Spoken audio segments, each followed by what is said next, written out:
गोलगप्पा, चाट, chowmein, 7 दिन के बाद ही वाइडाल टेस्ट पॉजिटिव होता है। 7 दिन से पहले अगर आपको डायग्नोसिस करनी है तो ब्लड कल्चर करना। आपका बुखार 1 दिन पे हुआ है और 7 दिन के अंदर अगर आपका वाइडाल टेस्ट पॉजिटिव कोई बता रहा है तो वो गलत है। आज हम लोग बात करेंगे एंटेरिक फीवर को, जो कि लोकल लैंग्वेज में मियादी बुखार या पानी जीरा कहते हैं। बहुत से लोगों ने आपने सुना होगा हमको टाइफाइड बुखार हो रहा है, कई महीनों से चला आ रहा है, कई बार साल भर में हो जाता है, कई सालों से हो रहा है। तो एक बात बता दूँ, टाइफाइड फीवर जो होता है वो 2 हफ्ते 3 हफ्ते रहता है, और नहीं अगर उससे ज़्यादा है तो कॉम्प्लिकेशंस हो जाती हैं। तो अगर आपको बार बार बुखार हो रहा है तो या तो कुछ और हो सकता है, क्योंकि आपको ये भी बता दूँ कि टाइफाइड का जो टेस्ट कराते हैं डॉक्टर, और कई बार वाइडाल टेस्ट होता है, उसमें अगर 1:80 या 1:60 भी पॉजिटिव आता है, ओ या एच में कोई भी, तब भी कह देते हैं पॉजिटिव है, वो गलत। बहरहाल स्टार्ट करते हैं। एंटेरिक फीवर होता क्या है? ये एक बैक्टीरिया से होता है जिसको साल्मोनेला टाइफाई बैक्टीरिया कहते हैं, जो ग्राम नेगेटिव बैक्टीरिया है।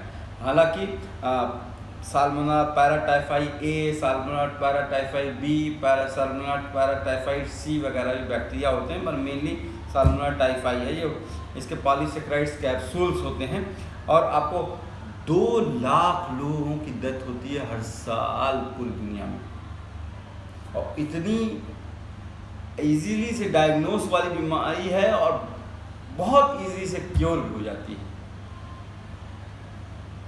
कैसे फैलता है? जिसे हमने आपको कल बताया था कि हेपेटाइटिस ए फीको ओरल रूट से फैलता है, यानी कि जिसको अगर टाइफाइड हुआ हो उसकी लैट्रिन में, यूरिन के रास्ते वो टाइफाइड का बैक्टीरिया बाहर आता है और इन्वायरमेंट में आ जाता है। अब आपने कंटामिनेटेड यानी दूषित पानी पी लिया, या फिर वो खाने में चला गया, जिसने खाना बनाया हो उसने हाथ ना धुला हो, आपने खाना खाने से पहले हाथ ना धुला हो, लैट्रिन जाने के बाद सही से साबुन से जो 6 स्टेप बताते हैं हाथ ना धुला हो, उससे फैल सकता है। यूजुअली जो है जो खाया जाता है गोलगप्पा, चाट, चाउमीन, इंक्यूबेशन पीरियड 7 से 14 दिन होता है, यानी कि अगर आपको आज बैक्टीरिया आपके शरीर में हुआ तो 7 से ज़्यादा दिन लगते हैं बुखार आने में। बुखार आता है, तेज बुखार आता है। हेपेटाइटिस ए में मैंने बताया था कि हल्का बुखार आता है। डेंगू मलेरिया में बताया था मैंने कि चढ़ी के साथ यानी जाड़े के साथ बुखार आता है। इसमें जाड़े के साथ बुखार नहीं आता है, लेकिन बहुत तेज बुखार आता है, और स्टेप लैडर पैटर्न होता है, यानी आपको आज 101 बुखार है, फिर शाम को 102 हो गया, अगले दिन 103 हो गया, 104 हो गया, ऐसे बुखार आता है।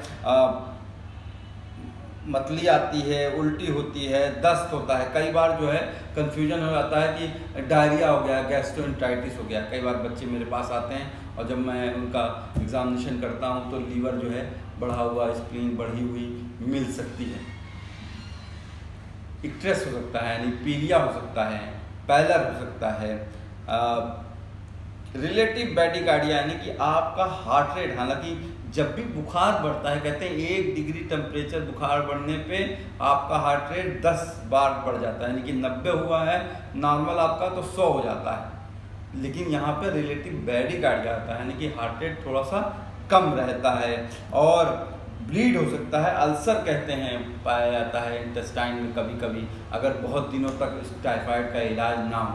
हालांकि आप लोग एंटीबायोटिक यूज़ करने लगे हैं, बहुत रेयर केसेस में ऐसा होता है कि जीआई ब्लीड, यानी कि आपके लैट्रिन में से ब्लड आने लगे। रोज़ स्पॉट देखा जाता है, बहुत गोरे लोगों में मिलता है, वो स्पॉट्स मिलते हैं, समझ लीजिए एक तरह सा मैक्युलोपैपुलर रैश है, और हार्ट को इफेक्ट कर सकता है, समझ रहे हैं, मायोकार्डाइटिस कर सकता है। कैसे इन्वेस्टिगेट करते हैं?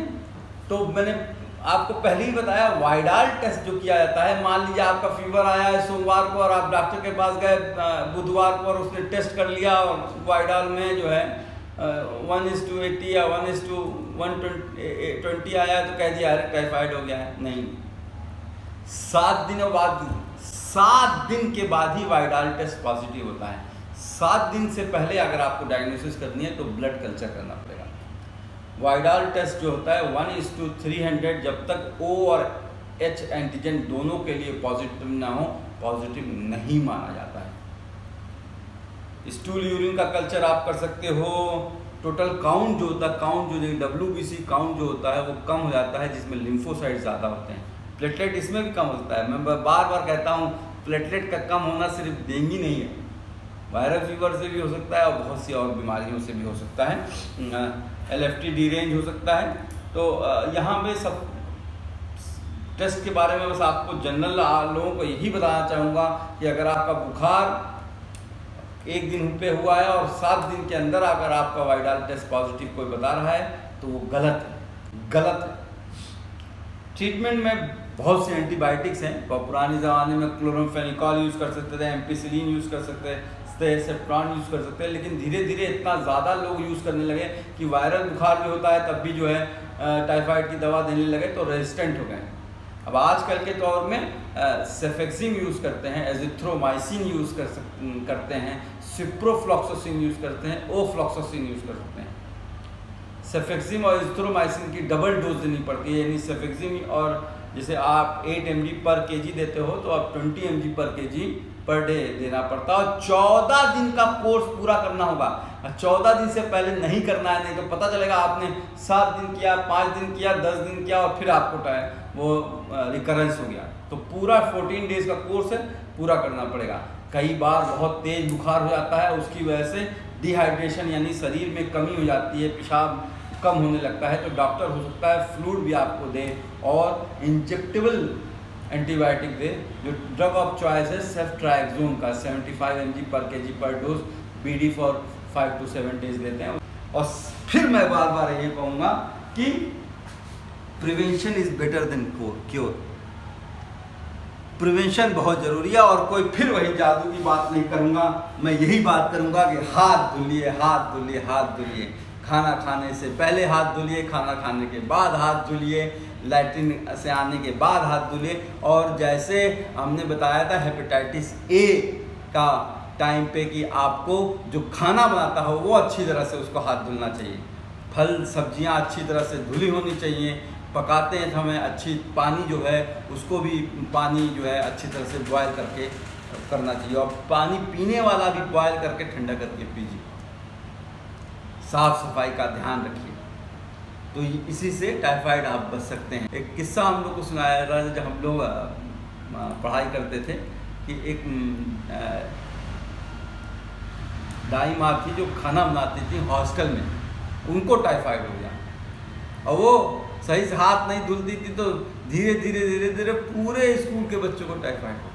और आखिरी में आऊँगा वैक्सीन के बारे में। टाइफाइड की वैक्सीन बहुत अच्छी वैक्सीन है। 2 तरह की वैक्सीन अभी अवेलेबल है। एक बहुत सस्ती होती है, 100-150 रुपये की होती है। उसको आप 2 साल की उम्र से लगा सकते हैं, लेकिन उसका नुकसान ये होता है कि वो 3 ही साल के लिए इफेक्टिव होती है। हर 3 साल पे आपको वैक्सीन लगानी पड़ती है। अभी जो वैक्सीन आई है वो 10 महीने की उम्र से लगाई जा सकती है। आप 1 डोज अभी लगाइए और 1 डोज सेकेंड डोज 1 साल बाद लगाइए। पूरी ज़िंदगी भर के लिए टाइफाइड से मुक्ति। 2 ही डोज लगानी है। तो आप जैसे मैं हूँ, अगर आज मैं लगाऊँ और 1 साल बाद लगाऊँ, या आप अपने बच्चे को लगाते हैं खुद। और ये सिर्फ नहीं, सिर्फ बच्चों की बीमारी है, बच्चों को भी होता है, बूढ़ों को भी होता है, बड़ों को भी होता है। सबको लगवाना चाहिए। पूरे घर को टाइफाइड वैक्सीन लगवाइए। एक आज लगवाइए, एक साल बाद लगवाइए। हालांकि वो थोड़ी महंगी होती है, सस्ती वाली लगवानी है तो हर 3 साल लगवानी है। आपने बहुत बार सुना होगा कि बच्चे तैयारी करने जाते हैं, जो हाई स्कूल इंटर के पास PMT की तैयारी करने गए, इंजीनियरिंग की तैयारी करने गए, उनको पीलिया हो गया, उनको टाइफाइड हो गया और उसकी वजह से उनका 15 दिन बेकार हो गया। तो आपका बच्चा अगर घर से बाहर जा रहा है तो उसको टाइफाइड वैक्सीन जरूर लगवाइए।